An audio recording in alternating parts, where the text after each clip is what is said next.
America और Iran के बीच अप्रैल में हुए युद्ध विराम के बाद बीती रात सबसे बड़े सैन्य टकरावों में से एक टकराव देखने को मिला। दोनों देशों ने एक दूसरे पर हमले किए, जिससे युद्ध विराम और परमाणु वार्ता दोनों पर फिर से संकट के बादल मंडराने लगे हैं।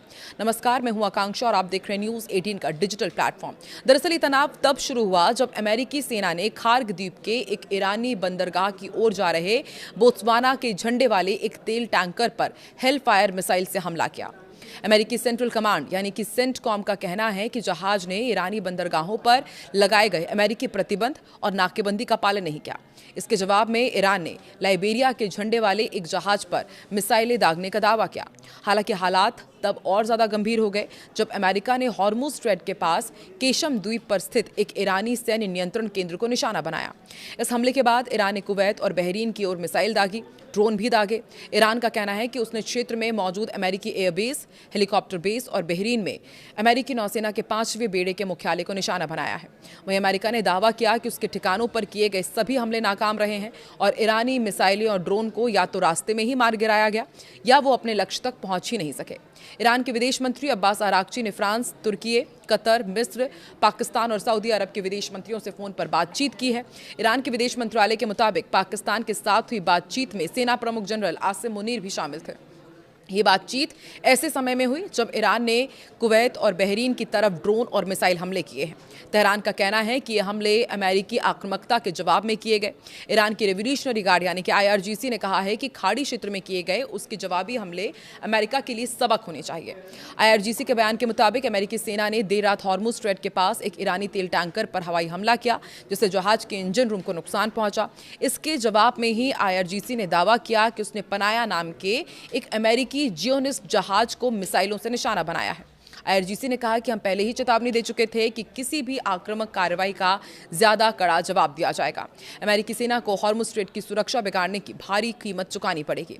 भारत में ईरान के दूतावास ने एक वीडियो भी शेयर किया है और दावा किया है कि अमेरिकी नौसेना के 5वें बेड़े के मुख्यालय और एयर और हेलीकॉप्टर बेस पर ईरानी हमला कानूनी आत्मरक्षा में किया गया था जवाब था। हालांकि इससे पहले अमेरिकी सेंट्रल कमांड यानी कि सेंटकॉम ने एक्स पर पोस्ट कर ईरान के अमेरिकी नौसेना के 5वें बेड़े के मुख्यालय पर हमले को खारिज किया था। अमेरिका के निशाने पर ईरान का केशम आइलैंड क्यों है, ये भी आपको समझाते हैं। देखिए, ईरान का जो केशम आइलैंड है वो करीब 1445 वर्ग किलोमीटर में फैला हुआ है और खाड़ी क्षेत्र का सबसे बड़ा द्वीप है। यह आइलैंड कभी फ्री ट्रेड जोन और टूरिस्ट जगह के लिए जाना जाता था, लेकिन अब एक बड़े सैन्य ठिकाने में बदल चुका है। हॉर्मुज स्ट्रेट के प्रवेश द्वार पर मौजूद ये द्वीप रणनीतिक रूप से बेहद अहम माना जाता है। अमेरिका इसे कई वजहों से बड़ा खतरा भी मानता है, खासतौर पर सैन्य खतरा। अंडरग्राउंड सैन्य नेटवर्क। रिपोर्ट्स के मुताबिक केशम द्वीप के नीचे सुरंगें हैं और नमक की गुफाओं का बड़ा नेटवर्क है। यहाँ ईरान ने तटीय मिसाइल सिस्टम और तेज हमला करने वाली नौकाएं छिपा कर रखी है। जो दूसरा इंपॉर्टेंट पॉइंट है वो ये कि समुद्री रास्तों पर नियंत्रण के लिए ये द्वीप बहुत अहम है। द्वीप के अंदर ईरान ने ऐसे सैन्य ठिकाने बनाए हैं जिनका मकसद समुद्री रास्तों पर नियंत्रण रखना है और माना जाता है कि यहाँ से हॉर्मुज स्ट्रेट में जहाज़ों की आवाजाही रोकी या फिर सीमित की जा सकती है। दुनिया की तेल सप्लाई पर भी इसी द्वीप का असर होता है। हॉर्मुज स्ट्रेट देखिए दुनिया का सबसे अहम तेल और गैस समुद्री रास्तों में से एक है, ये तो हम जानते ही हैं। और अमेरिका के मुताबिक ईरान ने केशम द्वीप का इस्तेमाल तेल टैंकर्स की आवाजाही रोकने या फिर दबाव बनाने के लिए किया है। और यही द्वीप अमेरिका और ईरान तनाव का सबसे बड़ा तनाव का केंद्र भी है। हाल ही के महीनों में ये द्वीप अमेरिका और ईरान के बीच सैन्य तनाव का प्रमुख केंद्र बना हुआ है। पहले भी ईरान की तरफ से क्षेत्रीय अमेरिकी ठिकानों पर कार्रवाई के बाद अमेरिका ने केशम द्वीप पर IRGC के ठिकानों और कम्युनिकेशन सिस्टम पर हमले किए थे। दूसरी तरफ इजराइल और हिजबुल्लाह के बीच में लगातार हमले तेज हो रहे हैं। हिजबुल्लाह ने दावा किया है कि उसने दक्षिणी लेबनान में इजरायली सेना पर 13 हमले किए हैं। संगठन के मुताबिक इन हमलों में सैनिक जमावड़ों, सैन्य वाहनों और कमांड पोस्ट को निशाना बनाया गया। हिजबुल्लाह ने बयान में कहा है कि उसके लड़ाकों ने रॉकेट, आर्टिलरी, गाइडेड मिसाइल्स और अटैक ड्रोन का इस्तेमाल किया है और इजरायली सेना की आगे बढ़ने की कोशिशों को उन्होंने रोका है। संगठन के अनुसार दक्षिणी लेबनान के कई इलाकों में दोनों पक्षों के बीच भारी संघर्ष हुआ, जहां पर इजरायली सेना ने घुसपैठ बढ़ाई है। हदाथा और अल-बलू इलाके में हिजबुल्ला ने कई इजरायली मार्कावा टैंकों को निशाना भी बनाया है और एक सैन्य वाहन के पास विस्फोटक डिवाइस उड़ाने का दावा किया गया। संगठन का कहना है कि इसके बाद इजरायली सैनिकों को अपनी कार्रवाई रोकनी पड़ी और एयर स्ट्राइक के सहारे पीछे हटना पड़ा। बयान में यह भी कहा गया कि दक्षिणी लेबनान के ऐतिहासिक ब्यूफोर्ट कैसल और बियादा कस्बे के आसपास तैनात इजरायली बलों पर भी मिसाइल और रॉकेट हमले किए गए हैं। हिजबुल्ला के मुताबिक इन हमलों में कमांड मुख्यालय और बख्तरबंद यूनिट्स को निशाना बनाया गया।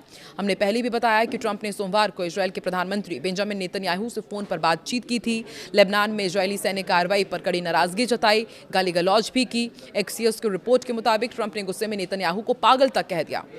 रिपोर्ट के मुताबिक लेबनान पर हमले के बाद ईरान ने सोमवार को चेतावनी भी दी थी कि अगर इजरायली कार्रवाई इसी तरह जारी रही तो वह अमेरिका के साथ चल रही बातचीत छोड़ सकता है। इससे नाराज ट्रंप ने नेतन्याहू को फोन किया और ट्रंप ने गुस्से में कहा था कि तुम पागल हो गए हो क्या, आखिर तुम कर क्या रहे हो, मेरा एहसान मानो, अगर मैं नहीं होता तो तुम जेल में होते, मैं तुम्हें बचा रहा हूं, लेकिन अब हर कोई तुमसे नाराज है, हर कोई इजराइल से भी नाराज है। अमेरिकी अधिकारियों के अनुसार ट्रंप खास तौर पर इस बात से परेशान थे कि लेबनान में बड़ी संख्या में आम नागरिक मारे जा रहे हैं और एक हिजबुल्ला कमांडर को निशाना बनाने के लिए पूरी इमारतें गिराई जा रही है। तो एक तरफ इजराइल और हिजबुल्ला के बीच तनाव कम नहीं हो रहा है, अमेरिका इसको लेकर के भड़का हुआ है, और दूसरी तरफ ईरान और अमेरिका एक दूसरे के बंदरगाहों को, एक दूसरे के जहाजों को निशाना बना रहे हैं, जिससे हॉर्मुज में तनाव अब भी बढ़ा हुआ है। एक तरफ शांति की बातचीत और दूसरी तरफ इस तरह से हमले। आपको क्या लगता है, कब जाकर के अमेरिका ईरान के बीच, इजराइल और ईरान के बीच सब ऑल इज वेल होगा? कमेंट सेक्शन में जरूर बताएं।